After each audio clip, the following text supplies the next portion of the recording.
things the Baldwin will bring to this country and to Washington, D.C. than what happened on Saturday night.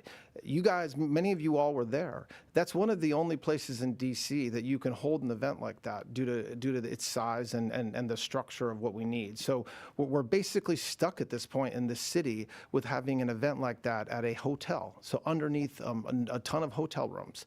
And so the fact that we, aside from the fact that the ballroom is spectacular, it's going to be beautiful, it's going to make this country look great every time it's used, it's also a meaningful safety issue. And so I very much wish that the plaintiffs and their counsel would take a different view, but if they don't, we are going to continue to fight in court like we have been, and hopefully the judges at the D.C. Circuit Court will do the right thing. Beck. Are you aware of... Not you, the red. Thank you.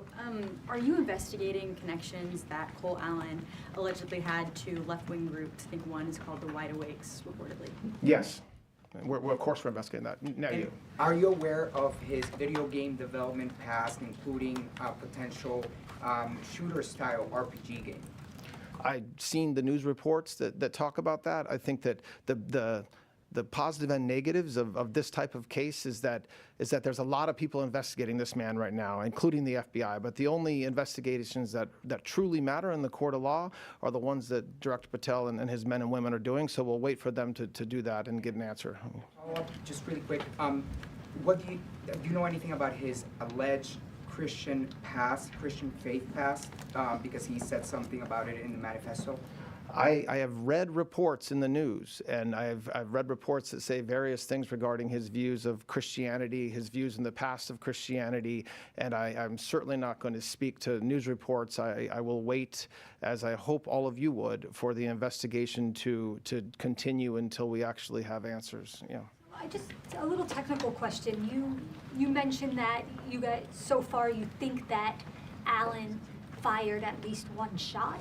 That doesn't say that in the affidavit yet, so I'm just curious if you can explain the discharging of weapon charge at this point. Well, he's charged with violating 924C, discharge of a firearm during a crime of violence. So by definition, that charge means that it was discharged. I can tell you from what I know, with the understanding that we're a day and a half in, that this is the gun that he discharged. Yeah. And as those of us that have ever shot one of these know, what happens when you shoot that is the casing stays inside the firearm, and then if you reload it, it pops it out.